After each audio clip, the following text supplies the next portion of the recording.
Саламатсыздарбы?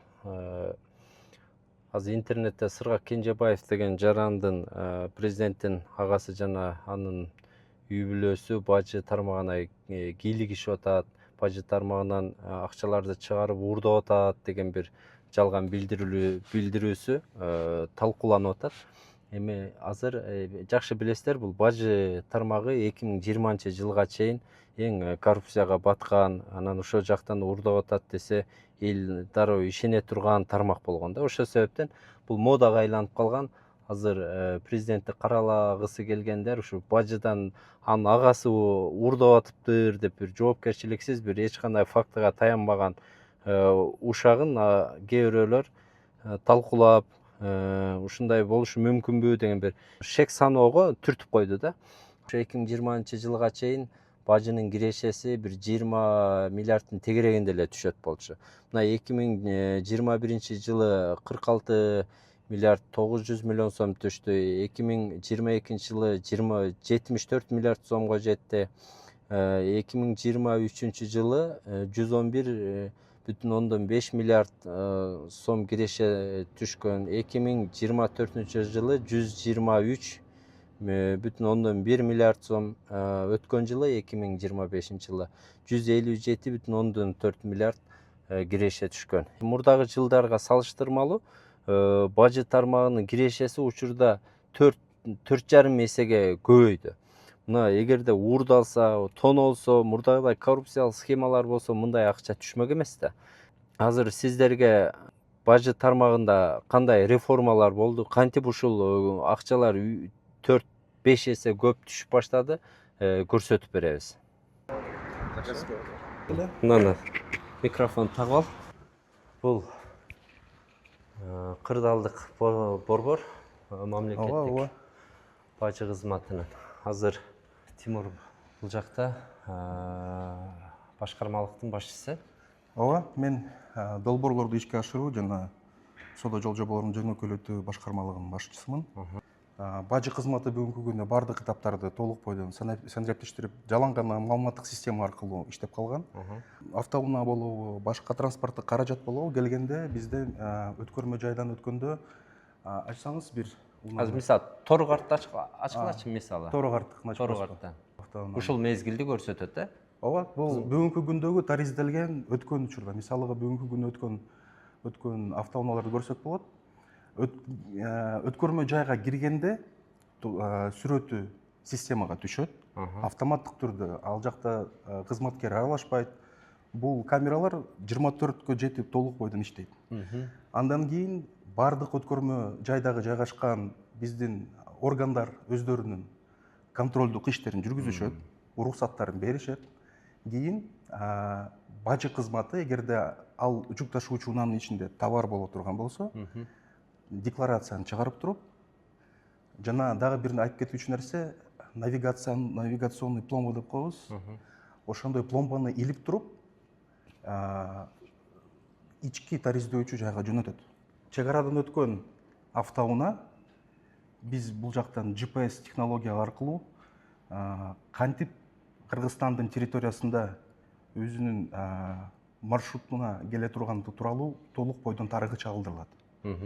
Мисалыга бул машина кайсы жактан чыкты, ичинде кандай жүк бар, кайсы жүк менен кирди, жана растаможка болгонго чейинки маалыматтын баары ушул жерде бар. Ооба. Мисалыга картаны ачып көрсөңүз, бул жакта тарыхы көрүнүп турат. Тор карттан бул автоунаа кирип туруп, биздин негизги жолдор аркылуу GPS менен толук бойдон чүй өрөөнүнө келип туруп, бүгүнкү күнү тариздөөчү жайда жайгашкан. Тарыхы толук бойдон системада чагылдырылган. Ошол эле учурда ичиндеги эмне товар жүктөгөнү тууралуу, кайсы товарды алып кеткени тууралуу толук бойдон маалымат көрүп турсак болот. Кийинки этабын көрсөтүп койсок деле болот. Ачсаңыз, бул автоунаа мисалы кант ички тариздөөчү жайына келиптир. Номерин жазсаңыз, мына көрсөк болот. 188 GL номериндеги автоунаа каражаты. Кант ички тариздөөчү жайына келгенде, кире беришинде деле жанакы чек арада турган камера сыяктуу эле камера толук бойдон тартат. Биз навигациондук пломбаны колдонобуз. Андан тышкары толук бойдон бардык бул автоунаанын жана товарлардын тарыхы системада чалдырылат. Быйыл коюлган план канча, анан түшкөн каражат? Счетчик деп айтпай коебуз, бул онлайн иштейт. Ар бир учурда декларациялар аркылуу бюджетке түшкөн акчасы эсептелинип кранга чыгарып турат. Мисалыга бул 12 айдын төлөмдөрү көрсөтүп турат. Эгерде бул жылдыкын алсак, мисалы январдан баштап февраль, март, апрелге чейин, июль айында биз бул жылдын эң көп чогулткан учурубуз болду да. Ошондо 18,5 миллиард. Бир айда 18 миллиард. 2020 жылга чейин кээ бир жылдары бир жылда чогултулган, туурабы? Ооба. Мына өзүңүздөр көрдүңүздөр, система чоң машина болобу, жүк ташкан машина болобу, пустой машина өтөбү, баарын ушинтип туруп, карап текшерип турат. Эч ким ал жерден буйтап өтүп, же болбосо бир каттабай жүктөрдү чыгарып ийе турган схема жок. Буну онлайн президент да карап турат, канча машина өткөнүн, укук коргоо органдары да карап турат, министрлер кабинетинин төрагасы карап турат.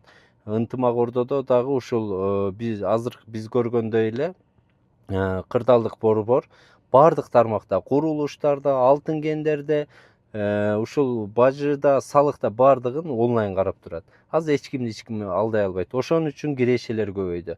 Мына Сыргак Кенжебаев дагы бир калпты айтып атат. 2014 жылы лаборатория курдум эле, азыркылардын ошого иштете албай, акылы жетпей турат деп. Бул дагы жалган. Мурда ошо келген жүктөрдү тейлеген, кызмат көрсөткөн, анан киреше тапкандык 11 жеке терминалдар кызмат көрсөтүп, ал кирешелер мамлекетке эмес, ошол жеке адамдарга кетчү. 2023 жылы Бажы инфра түзүмү деген мамлекеттик ишкана өзүнө алып кызмат көрсөтүп баштаган. Ушул жана Сыргак Кенжебаев айтып аткан аймак мурда саз болуп, каралбай шарты жок турчу. Азыр ишкана аны иреттеп 38 гектар жерди бетондоп, тиешелүү шарттарды түзүп, жаркыратып оңдоп койгон. Учурда бул ишкана ай сайын 120 миллион сомдон киреше таап атат. Жылдык кирешеси миллиарддап көбөйгөн.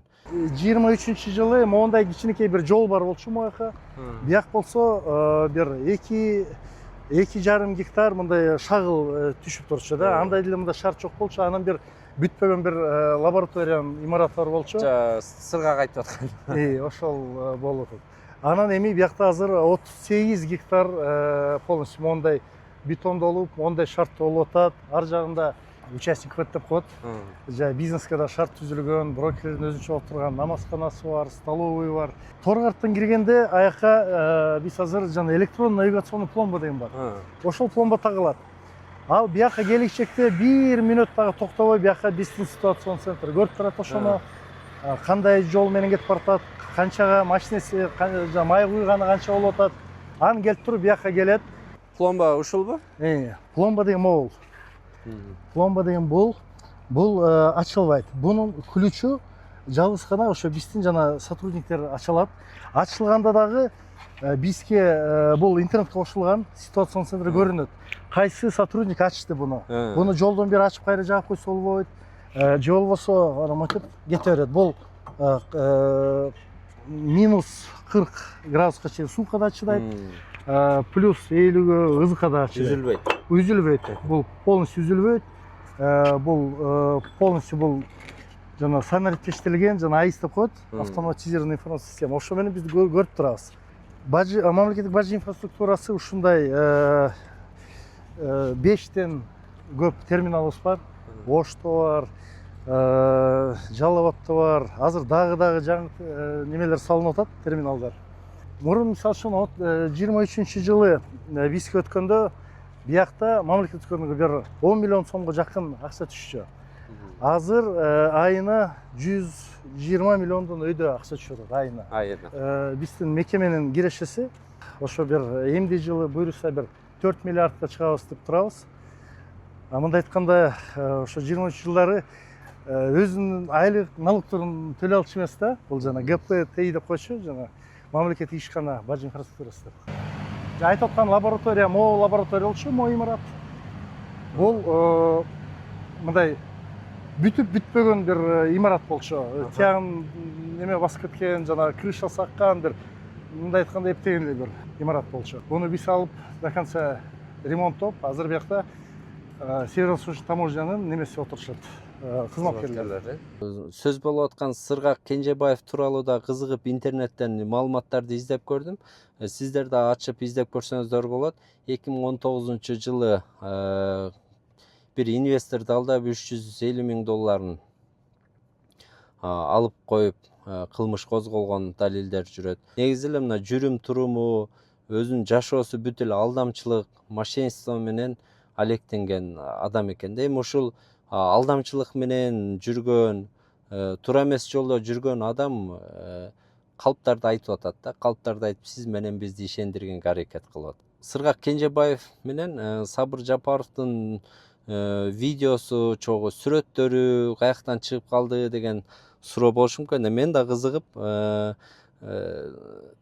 телефон чалып Сабыр агадан сурадым, кантип видеодо чогуу жүрөсүздөр, мурда кийин таанышып элеңиздер десем, бир агро тармагындагы бир идеяларды айтып, Европадан бир инвесторлорду алып келейин деп аттым эле деп аябай бир жакшы сунуштарды айтып келген дейт.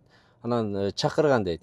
Чакырып офисине барганбыз дейт. Ошо сүрөттөрдү да карасаңыздар, Сыргак Кенжебаев төрдө отурат, Сабыр Жапаров столдун берки төмөн жагында отурат.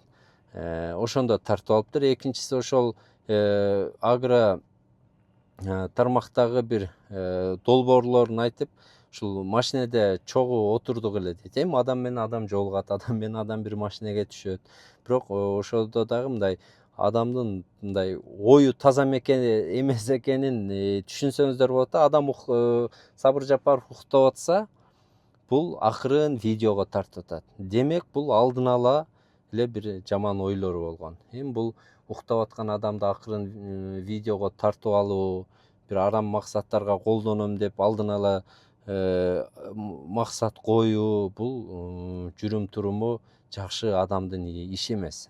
Урматтуу туугандар, мындай көп учурда ушул өлкөдөн чыгарылган же качып жүргөн адамдар азыр оозуна келген калпты жалган жалаларды айтып коюп атышат. Ага айрым биздин мекендештерибиз ишенип, талкуулап, сөз кылып, мындай бир маани берип атышат да. Сиздер да ушул учурдан пайдаланып, качып жүргөн, күндө ар кандай жалган маалыматтарды чыгарып, ошодон ырахат алгандарды мындай ээрчибесеңиздер, ошолорго ишенбесеңиздер деп чакырат элем.